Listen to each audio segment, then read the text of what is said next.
but the only issue is I don't have it yet.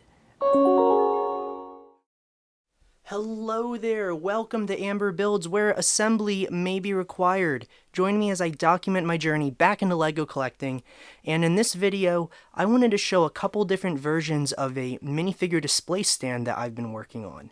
Now, the reason I started off showing this here is because this is the aftermath of what I took apart to get to V1.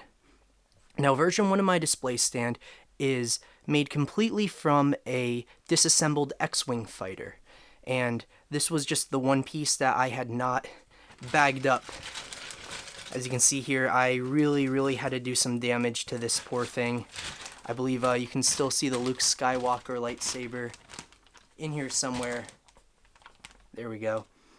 But essentially what I did was I was looking at it, and I was specifically looking at the mechanism that makes the S-foil wings open and close, and I really liked how this clear piece got used with the gears here, so that when spun, now on the X-Wing, this opened and closed the wings, and it looked a lot different.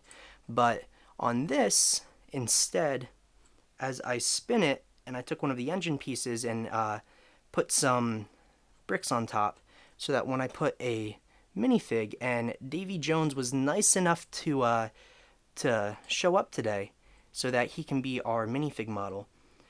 And if you saw my Gargantos review, this is actually the stand I used in that review, except I had a jumper plate on there to give the ability to pose the minifigs a little bit more dynamically. But essentially, I took that mechanism from the middle, I took this piece off the back, and I put it directly on the mechanism so that I can spin nicer. And then there is a Technic rod in there, and that is connected almost directly into this engine looking piece, so that when it spins, the minifigures rotate. Now this is version 1, and I have version 2 and version 3 already outlined in my head, and I'm going to show you those real soon. So the only thing I don't like about version 1 is, as you can kind of see, this is on the table flat and my hands are underneath the camera, and as I rotate it, I can only spin it so fast. If I try to go really fast, then he kind of bounces around and he looks really jittery, and it just does not look very smooth. So I thought of either getting a crank piece to put on the end here, so that maybe as I rotate it, I can just kind of keep going in a circle. But I have a feeling just the general structure of this build will still allow for some janky movement there.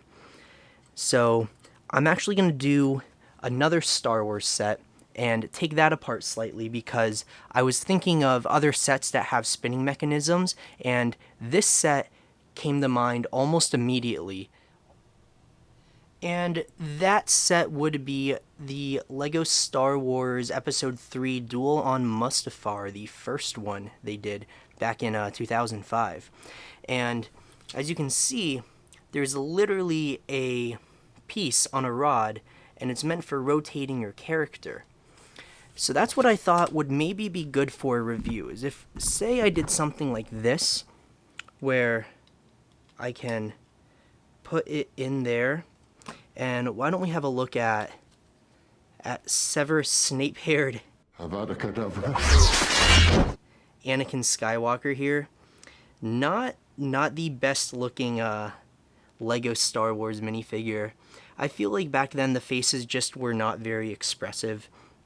Or at least on these Episode 3 figures, they all have pretty standard, generic looking faces. But that's not the point of this video.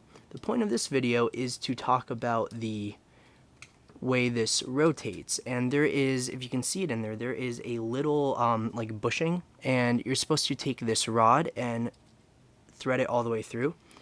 So now if I had a way where if I hold this bottom piece still, or I guess what I'd really need to do is find a way to keep this still and just gently rotate them from underneath, I can spin them as fast. But now I'm learning if the figure is wearing a cape, it doesn't show up very nicely, because his head's going to turn and his cape's going to get caught on the end there, and he's never going to stand perfectly still.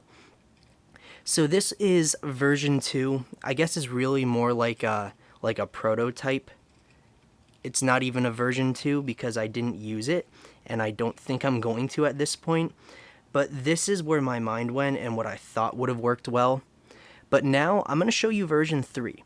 And version 3, I think, is the one I want to use moving forward. But the only issue is I don't have it yet. You don't look a thing like your pictures. I'm warning you. You're entering a big error, Flynn. I'm gonna have to put you on the game. On your mark, get set. We're riding on the internet. Cyberspace, set free. Hello, virtual reality. Oh good, you made it. Navigating cyberspace isn't always easy on your first time. But now that you're here, I can show you version 3 of my minifigure stand. Now this is something I made using a program called stud.io.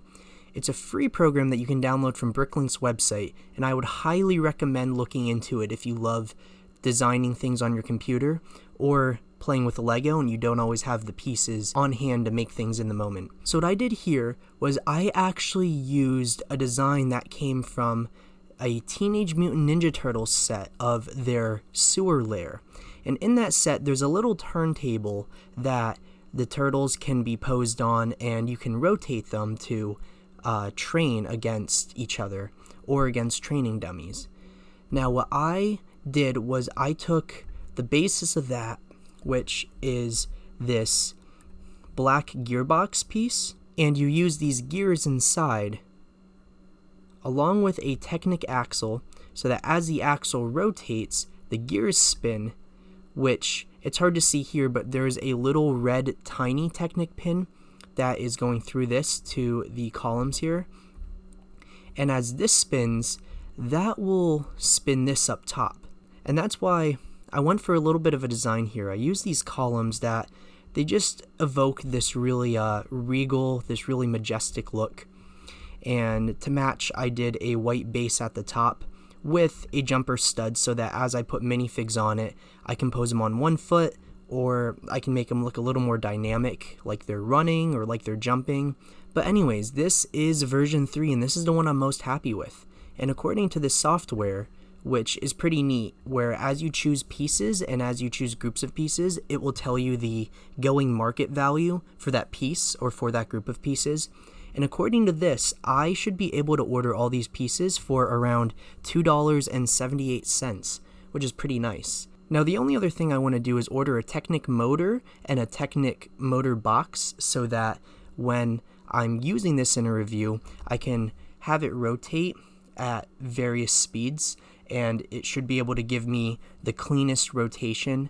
I won't have to use a crank around here and risk it looking janky. I'll be able to just set it on the motor at a certain speed and it will just go for me. So for anyone looking to replicate this design, I have it right here.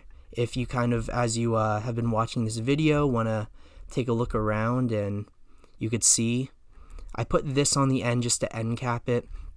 But the basis of it is you need that gearbox with the Technic rod, and you need the little Technic gears inside there.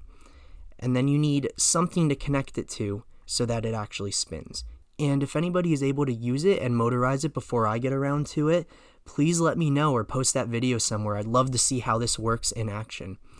So, thanks for tuning in, and hopefully maybe you learned how to make a rotating minifig stand for yourself. Alright, until next time, thanks for watching.